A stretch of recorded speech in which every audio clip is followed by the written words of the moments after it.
When out looking for arthropods, it's a good idea to relax and take your time. Things may not come easy. You may go days or weeks or months without taking a single good photograph. But take a look at everything around you. Look at each branch, each blade of grass. Look at how the light comes shining through the leaves above you. You may see silhouettes. And most importantly, get to know arthropod behavior. You'll see how certain bugs will find perches, how close you can approach some of them. But then again, these are wild animals, and there's no way to predict exactly how they're going to behave. Each subject can be different. But thankfully, with digital photography, there's no penalty or restraint by film cost, so there's no excuse not to take hundreds and hundreds of photographs, and eventually you'll get that one good shot. My current camera consists of a flash and a homemade flash diffuser, a set of extension tubes, and a reverse prime lens at 28mm, and the camera body, which is a Pentax K200D. Before long, you'll realize how incredibly skittish some of these little bugs can be. For example, this little 5mm long robber fly might be moving in for focus and pop, completely disappear, will vanish. But if you stick with it long enough, you take enough images, you can eventually get something usable out of them. Here's another image of almost just the compound eyes, and that's a pretty high magnification. Anyone is capable of doing this. You don't need the greatest lens, you don't need the newest camera out there. Equipment doesn't matter, and neither does talent to some extent. It's about perseverance, persistence, and most of all, the sheer volume of shots taken. I've said it before, but the more shots you take, the better images you'll have to choose from in the end.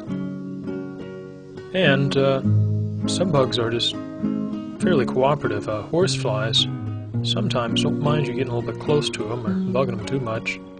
For example, this male Tabanus lineola horsefly, the striped horsefly, you can see why it's called that. This is just the 28mm lens reversed here. Here's the 28mm on a set of extension tubes, and this image is focus stacked from about 10 images of a live horsefly. You can see all the individual compound lenses. Here's a female Tabanus lineola horsefly. Female horseflies are distinguished from males from their scissor-like biting mouth parts, and their compound eyes are separated. And their compound eyes can be highly iridescent and deeply saturated with beautiful bands of alternating colors, greens and reds and purples, and all those individual lenses. It's pretty amazing. I'll move away from flies for a little bit. Here's a Tutulina similis jumping spider from the family Salticidae, and he's only about 4 or 5 millimeters in body length, and pretty active little guys. They signal their arms around. They might be little ant mimics, but I chose a low angle to get the blue of the sky in the background, and he found a red mite and made for a nice photograph.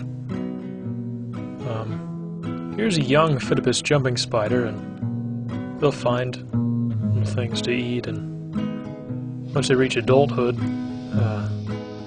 that's when the real wild hairs and ornamental tufts on their legs and cephalothorax are really apparent. And jumping spiders are pretty curious little guys.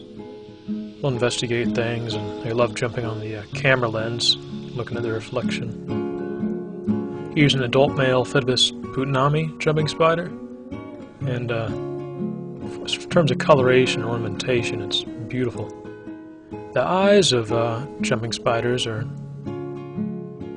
they have internal retinas, so when you get down low and look in their eyes, washes of red will sometimes kind of float behind their lenses.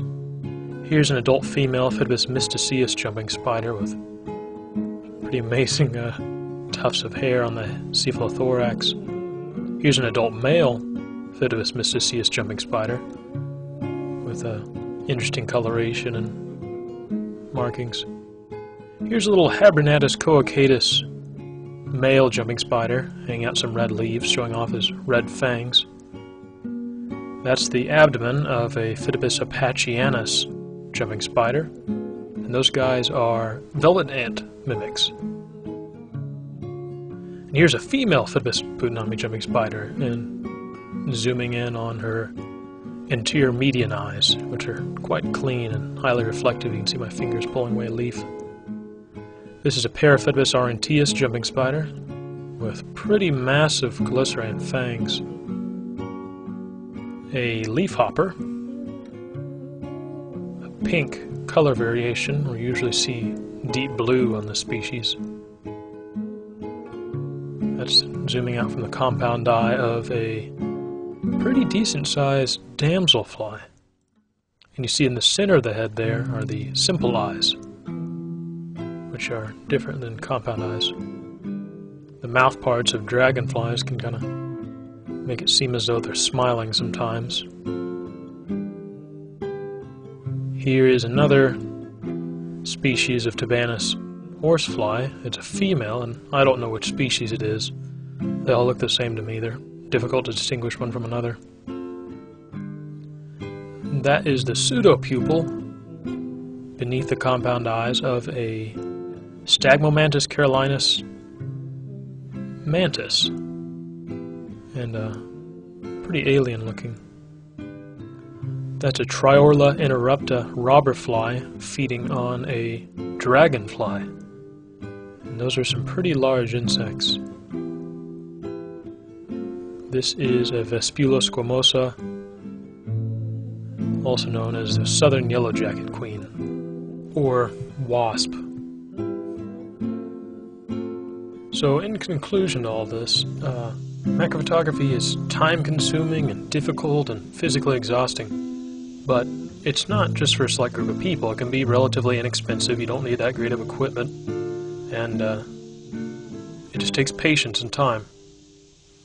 All of my photographs are of live, healthy, unposed arthropods, and if I can, I usually photograph them where I found them, or if I don't, I replace them where I did find them originally. If you'd like to see more photography, look at some of my artwork, or hear some bad music, go to thomasshahan.com, or just to see bug photos, go to flickr.com/opoturzer. Thanks.